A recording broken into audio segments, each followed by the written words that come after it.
हरे कृष्ण प्रिय भक्तों, आज हम श्रीमद् भगवद गीता के श्लोक 27, श्लोक 28 एवं श्लोक 29 का पाठ करेंगे। चलिए आज का पाठ प्रारंभ करेंगे इन मंत्रों के द्वारा। ओम श्री परमात्मने नमः। ओम पूर्णमदः पूर्णमिदं पूर्णात् पूर्णमुदच्यते पूर्णस्य पूर्णमादाय पूर्णमेवावशिष्यते। श्रीमद्भगवद्गीता। गजाननं भूतगणादिसेवितं कपितजम्बूफलचारुभक्षणं उमासुतं शोकविनाशकारकं नमामि विघ्नेश्वरपादकपङ्कजं। ध्यानाभ्यासवशीकृतेन मनसा तन्निर्गुणं निष्क्रियं ज्योतिः किञ्चन योगिनो यदि परं पश्यन्ति पश्यन्तु ते। अस्माकं तु तदेव लोचन चमत्काराय भूयाच्चिरं कलिन्दे पुलिनोदरे किमपि यन्निर्लम्बो धावति यावन्निरञ्जनमजं पुरुषं जयन्तं संचिन्तयामि निखिलजगति स्फुरन्तं तावद्बलात् स्फुरति हन्तहृदन्तरे मे गोपस्य कोऽपि शिशुरञ्जपुञ्जमञ्जुः। न विद्यां येषां शरणमपि षण्च गुणाः परित्यक्ता लोकैरपि वृजनियुक्ताः श्रुतिजडाः शरण्यं यं ते अपि प्रसिद्धगुणमाश्रित्य सुजना विमुक्तास्तं वन्दे यदुपतिमहमकृष्टममलजम्। यस्य श्रीकरुणाणवस्य करुणालेशेन बालो ध्रुवः श्रेष्ठं प्राप्य समारधाम समगात्रं कोऽप्यभिन्दच्छ्रियं याता मुक्तिमजामिलाधिपतिताः शैलोऽपि पूज्योऽभवत् तं श्रीमाधवमाश्रित्येष्टदमहं नित्यं शरण्यं भजे वसुदेवसुतं देवं कंसचारुणमर्दनं देवकी परमानन्दं कृष्णं वन्दे जगद्गुरुं। नारायणं नमस्कृत्य नरं चैव नरोत्तमं देवीं सरस्वतीं व्यासं ततो जयमुदीरयेत्। हरे कृष्ण कृष्ण कृष्ण हरे हरे, हरे राम राम राम हरे हरे। चलिए आज का श्लोक प्रारंभ करते हैं। काश्यश्च परमेश्वासः शिखण्डी च महारथः धृष्टद्युम्नो विराटश्च सात्यकिश्चापराजितः द्रुपदो द्रौपदेयाश्च सर्वशः पृथिवीपते सौभद्रश्च महाबाहु शङ्खान् दध्मुः पृथक् पृथक्।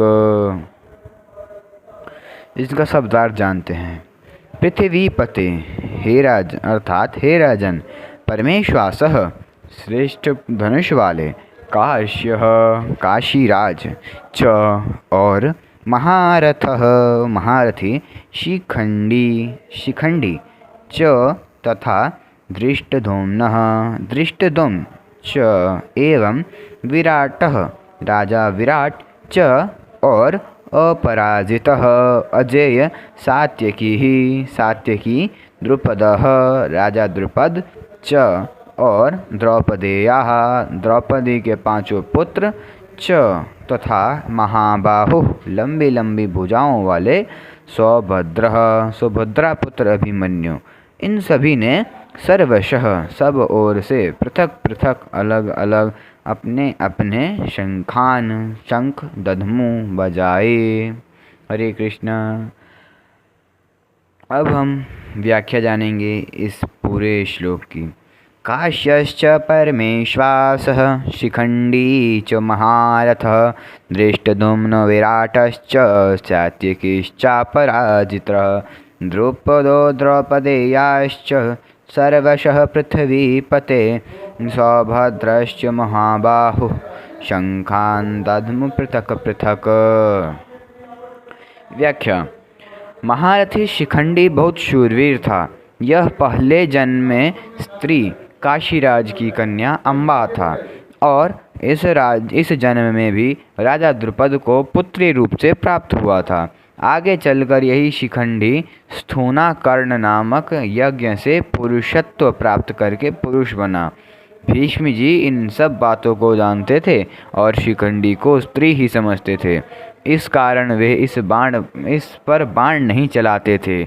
अर्जुन ने युद्ध के समय इसी को आगे करके भीष्म जी पर बाण चलाए और उनको रथ से नीचे गिरा दिया। अर्जुन का पुत्र अभिमन्यु बहुत शूरवीर था।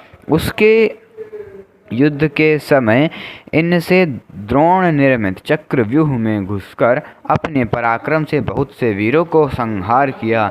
अंत में कौरव सेना के 6 महारथियों ने इसको अन्यायपूर्वक घेर कर इस पर शस्त्र अस्त्र चलाए। दुशासन पुत्र द्वारा सिर पर गदा प्रहार होने से इसकी मृत्यु हो गई। संजय ने शंखवादन के वर्णन में कौरव सेना के शूरवीरों में से केवल भीष्म जी का ही नाम लिया और पांडव सेना के शूरवीरों में से भगवान श्री कृष्ण, अर्जुन, भीम आदि 18 वीरों के नाम लिए।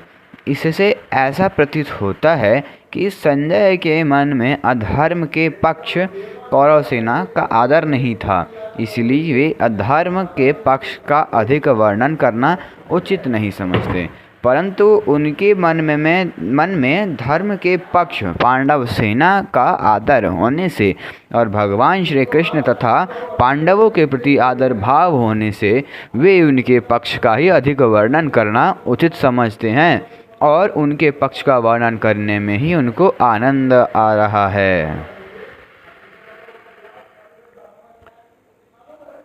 इसका एक बार सरलार्थ मैं आपको बता देता हूँ। इन दोनों श्लोकों का सरलार्थ है, हे राजन, श्रेष्ठ धनुषों वाले काशीराज और महारथी शिखंडी तथा धृष्टद्युम्न एवं राजा विराट और अजय सात्यकी, राजा द्रुपद और द्रौपदी के 5 पुत्र तथा लंबी लंबी भुजाओं वाले सौभद्रा पुत्र अभिमन्यु, इन सभी ने सब ओर से अलग अलग अपने अपने शंख बजाए। अब अगला श्लोक जो है, पांडव सेना के शंखवादन का कौरव सेना पर क्या असर हुआ, इसको आगे के श्लोकों में कहते हैं। सघोषो धार्तराष्ट्राणां हृदयानि व्यदारयत् नाभश्च पृथिवीं चैव तुमूलो व्यनुनादयन्। शब्दार्थ, च और सह पांडव सेना के शंखों के उस तुमूलः भयंकर, घोषः शब्द ने, नभः आकाश, च और पृथ्वी को, एव भी, व्यनुनादयन् गूंजाते हुए, धार्तराष्ट्राणाम अन्यायपूर्वक राज्य हड़पने वाले दुर्योधन आदि के, हृदयानि हृदय, व्यदारयत विदीर्ण कर दिए।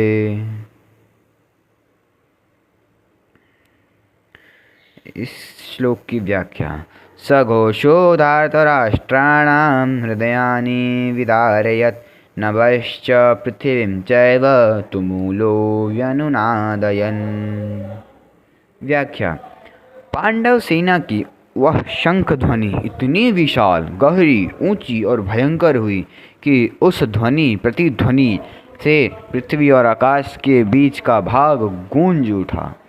उस शब्द से अन्यायपूर्वक राज्यों को हड़पने वालों के और उनकी सहायता के लिए उनके पक्ष में खड़े हुए राजाओं के हृदय विदीर्ण हो गए। तात्पर्य यह है कि हृदय को किसी अस्त्र शस्त्र से विदीर्ण करने से जैसी पीड़ा होती है, वैसी ही पीड़ा उनके हृदय में शंख ध्वनि से हो गई। उस शंख ध्वनि ने कौरव सेना के हृदय में युद्ध का जो उत्साह था, बल था, उसको कमज़ोर बना दिया, जिससे उनके हृदय में पांडव सेना का भय उत्पन्न हो गया। संजय ये बात धृतराष्ट्र को सुना रहे हैं। धृतराष्ट्र के सामने ही संजय का धृतराष्ट्र के पुत्रों अथवा संबंधियों के हृदय विदीर्ण कर दिए, ऐसा कहना सभ्यतापूर्ण और युक्ति संगत नहीं मालूम देता। इसलिए संजय को धार्तराष्ट्राणाम न कहकर तावकी नाम अर्थात अपने पुत्रों अथवा संबंधियों के ऐसा कहना चाहिए था, क्योंकि ऐसा कहना ही सभ्यता है। इस दृष्टि से यहाँ धार्तराष्ट्राणाम पद का अर्थ जिन्होंने अन्यायपूर्वक राज्य को धारण किया, ऐसा लेना ही युक्ति संगत तथा सभ्यतापूर्ण मालूम देता है। अन्याय का पक्ष लेने से ही उनके हृदय विदीर्ण हो गए। इन दृष्टि से भी यह अर्थ लेना ही युक्ति संगत मालूम देता है। यहाँ शंका होती है कि कौरवों की 11 अक्षौहिणी अन्येन धृतं राष्ट्रं येस्ते धार्तराष्ट्रः। यहाँ शंका होती है कि कौरवों की 11 अक्षौहिणी सेना दुर्योधन के पक्ष में यहाँ शंका होती है कि कौरवों की 11 अक्षौहिणी सेना के शंख आदि बाजे बज उठे तो उनके शब्द का पांडव सेना पर कुछ भी असर नहीं हुआ, पर पांडवों की 7 अक्षौहिणी सेना के शंख बजे तो उनके शब्द से कौरव सेना के हृदय विदीर्ण क्यों हो गए। दुर्योधन के पक्ष में 11 अक्षौहिणी सेना का होना संभव ही नहीं था, परंतु जब पांडव वनवास में चले गए थे तब दुर्योधन ने धर्मराज युधिष्ठिर की राज्य करने की नीति को अपनाया। जैसे युधिष्ठिर जी अपना कर्तव्य समझकर प्रजा को सुख देने के लिए धर्म और न्याय पूर्वक राज्य करते थे, ऐसे ही दुर्योधन ने भी अपना राज्य स्थापित करने के लिए, अपना प्रभाव जमाने के लिए प्रजा के साथ युधिष्ठिर के समान बर्ताव किया। 13 वर्ष तक प्रजा के साथ अच्छा बर्ताव करने से युद्ध के समय बहुत सेना जुट गई, जो कि पहले पांडवों के पक्ष में थी और पांडवों को चाहती थी। इस प्रकार 9 अक्षौहिणी सेना तो प्रजा के साथ अच्छे बर्ताव के प्रभाव से दुर्योधन के पक्ष में हो गई, और भगवान श्री कृष्ण की एक अक्षौहिणी नारायणी सेना को तथा मद्रराज शल्य की एक अक्षौहिणी सेना को दुर्योधन ने चालाकी से अपने पक्ष में कर लिया, जो कि पांडवों के पक्ष में थी। अतः दुर्योधन के पक्ष में 11 अक्षौहिणी सेना और पांडवों के पक्ष में 7 अक्षौहिणी सेना थी। अब शंका का समाधान। इसका समाधान यह है कि जिनके हृदय में अधर्म, पाप, अन्याय नहीं आदि नहीं होते, अर्थात जो धर्मपूर्वक अपने कर्तव्य का पालन करते हैं, उनका हृदय मजबूत होता है, उनके हृदय में भय नहीं होता, न्याय का पक्ष होने से उनमें उत्साह होता है, शूरवीरता होती है। पांडवों ने वनवास के पहले भी न्याय और धर्म पूर्वक राज्य किया था और वनवास के बाद भी नियम के अनुसार कौरवों से न्याय पूर्वक राज्य मांगा था। अतः उनके हृदय में भय नहीं था, प्रत्युत उत्साह था, शूरवीरता थी। तात्पर्य है कि पांडवों का पक्ष धर्म का था। इस कारण कौरवों की 11 अक्षौहिणी सेना के बाजों के शब्द का पांडव सेना पर कोई असर नहीं हुआ, परंतु जो अधर्म, पाप, अन्याय आदि करते हैं, उनके हृदय स्वाभाविक ही कमज़ोर होते हैं। उनके हृदय में निर्भयता, निशंकता नहीं रहती। उनका खुद का किया गया पाप तथा अन्याय ही उनके हृदय को निर्बल बना देता है, अधर्मी को खा जाता है। दुर्योधन आदि ने पांडवों को अन्यायपूर्वक मारने का बहुत प्रयास किया था। उन्होंने छल कपट से अन्यायपूर्वक पांडवों का राज्य छीना था और उनको बहुत कष्ट दिए थे। इस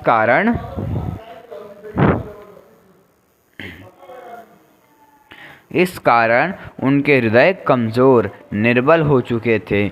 तात्पर्य है कि कौरवों का पक्ष अधर्म का था, इसलिए पांडवों की 7 अक्षौहिणी सेना की शंख ध्वनि से उनके हृदय विदीर्ण हो गए, उनमें बड़े जोर की पीड़ा हो गई।